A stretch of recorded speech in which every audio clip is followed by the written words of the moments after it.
Paz de Deus com todos os irmãos do grupo. Irmãos, respondendo aí a pergunta do nosso irmão Gustavo, né, o seminarista, então ele falou aí sobre que nós temos o livre-arbítrio, né? Na verdade, irmãos, o que nós precisamos tomar cuidado, né, porque esse grupo é bom para nós examinarmos as escrituras, o que realmente ela diz, né? E nós precisamos tomar, assim, cuidado com a apostasia. Na Bíblia diz que a apostasia significa abandono da verdade de Deus. A apostasia é negar verdades fundamentais da Bíblia. O apostata, né, aquele que se apostata da fé, ele passa a acreditar em uma mentira sobre a Bíblia, ou então até rejeitá-la, a Bíblia, por completo. Essa pessoa rejeita a verdade que aprendeu e segue ensinos errados, que vêm do diabo, para desviar do bom caminho.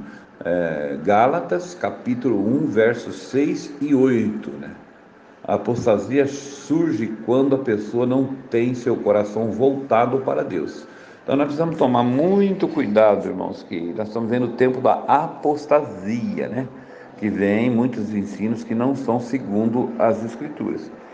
Na verdade, quem criou, né, a origem da palavra livre-arbítrio, isso vem aí de um padre, né, que depois aí ficou como Santo Agostinho, né?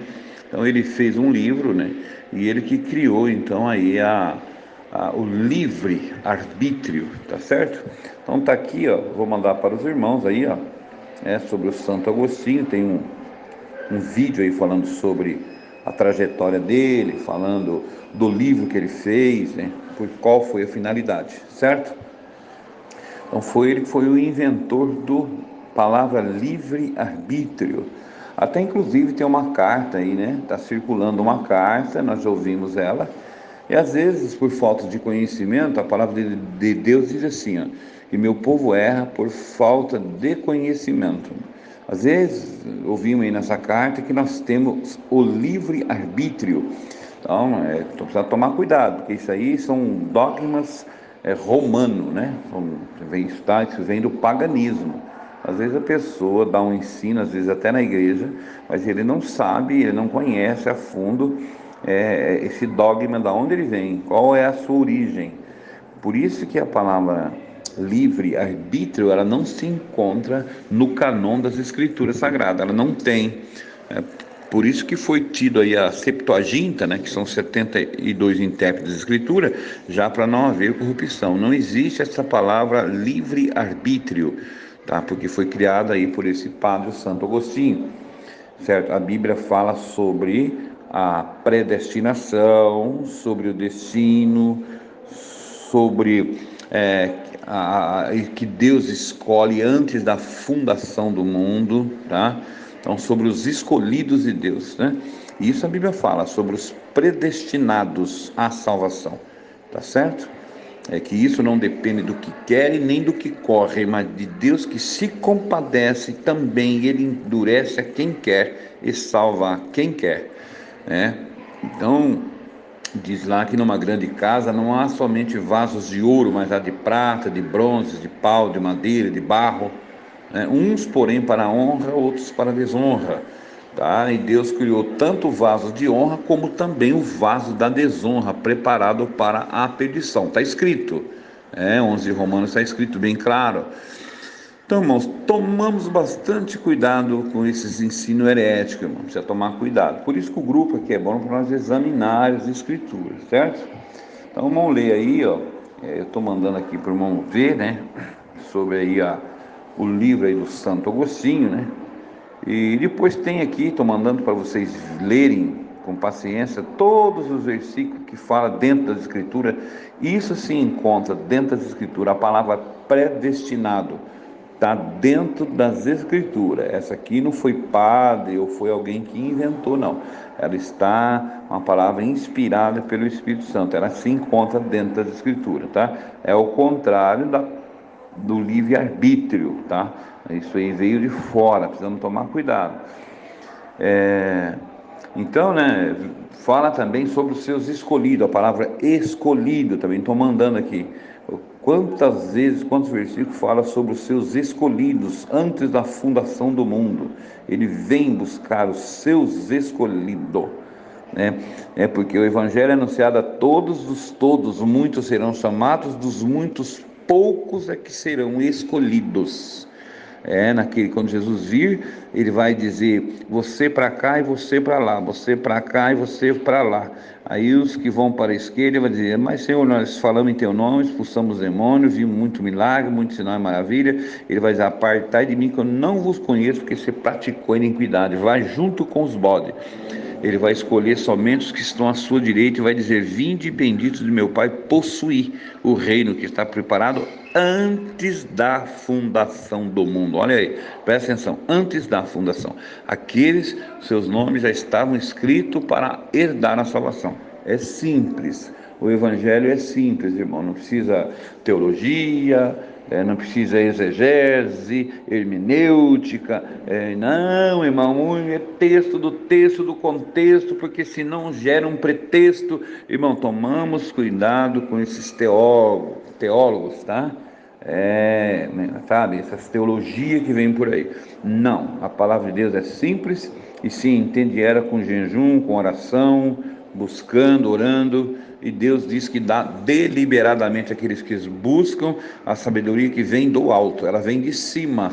A sabedoria que vem aqui da terra, ela é animal e diabólica. Então, essa sabedoria, esses ensinos que vêm daqui das universidades, tomamos cuidado.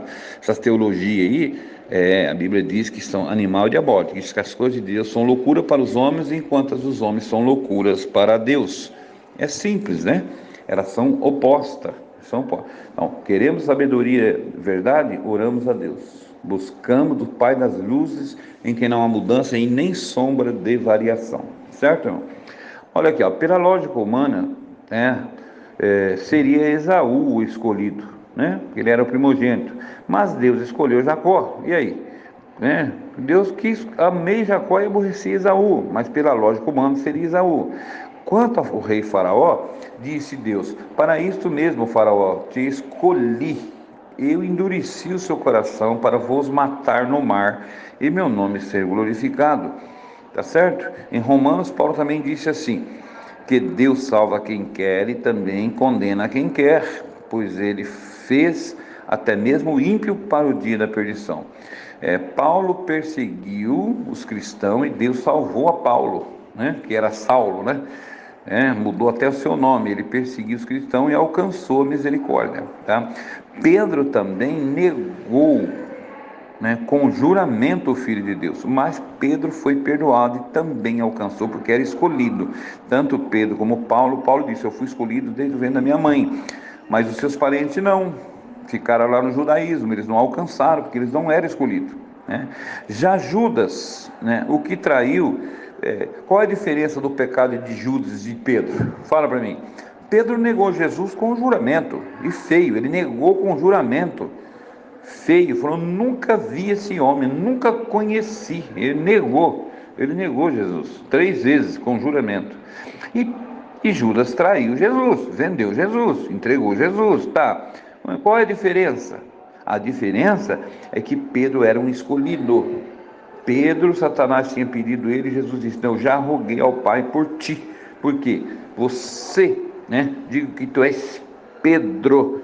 Tu és Pedro, eu te escolhi, eu roguei por vós ao Pai, né?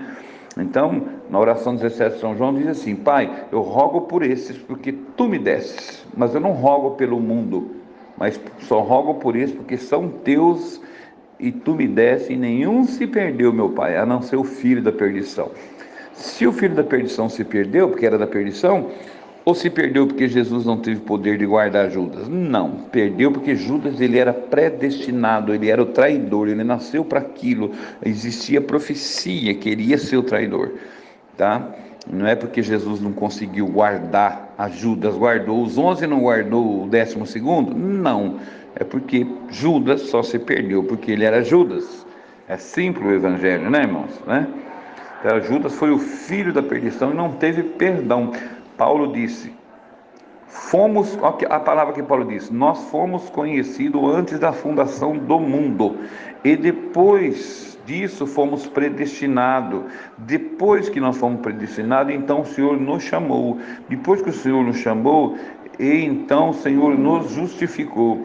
E também depois de nós justificados, na vinda de Cristo, nós seremos glorificados e subiremos a encontrar com o Senhor nos ares. Irmão, bem, são 5 itens. Deus nos conhecia, depois Ele nos predestinou, aqueles que são salvos, depois os predestinados Ele chamou, e depois os que Ele chamou, Ele justificou, depois que o justificou, Ele o glorificou. Então não fica nada para o homem, não existe livre-arbítrio. O homem, nós os seres humanos, temos a livre agência. O que é agência? Vem de agir, tem? Nós temos o direito da ação nossa, né? Então nós temos uma ação, a ação do homem. Por exemplo, do homem são as preparação do coração. Deus permitiu para o homem. O homem tem projeto, o homem fala uma coisa, o homem fala outra, e Deus vai deixando. Só que quando Deus resolve, e Deus tem um plano na vida dele, aí acabou a livre agência dele. A ação do homem acaba. Morreu a ação dele. Morreu, porque ele não manda nele, ele não tem esse controle sobre ele, ele não tem esse livre-arbítrio para fazer o que ele quer, independente de um outro poder ou da intervenção de Deus. Deus constituiu para o homem esse livre-arbítrio, essa autoridade não existe. Então o homem tem a livre agência, né, de agir, né, a livre ação dele ter o projeto, dele fazer, dele se programar. Do homem são as preparações do coração, Deus permite. Porém, a resposta, o veredito vem de Deus. Nós fazemos nossa programação, nós temos nosso projeto, mas nós temos que falar se assim Deus o permitir, se assim Deus o quiser. Então o homem não tem livre-arbítrio, irmão. Esquece, não existe livre-arbítrio dentro das Escrituras. Isso aí é um dogma, tá, romano, que veio do padre Agostinho, o Santo Agostinho da Igreja Católica. Então, irmãos, tomamos cuidado, né? Tem até uma carta circulando, nós precisamos tomar cuidado. É que alguém que escreveu essa palavra e está lendo nas igrejas, é porque não conhece a palavra livre-arbítrio. Se conhecesse, não estaria passando essa circular nas igrejas. Eu não concordo. Mas, irmãos, o importante é que ficou esclarecido que, segundo as Escrituras, nós não temos livre-arbítrio, tá? Nós temos a nossa ação, a ação do homem, mas precisa a aprovação de Deus, né? Até o caminho de um homem bom, ele tem que ser confirmado por Deus, está escrito. A paz de Deus com todos os irmãos do grupo. Deus abençoe a todos, fica com Deus.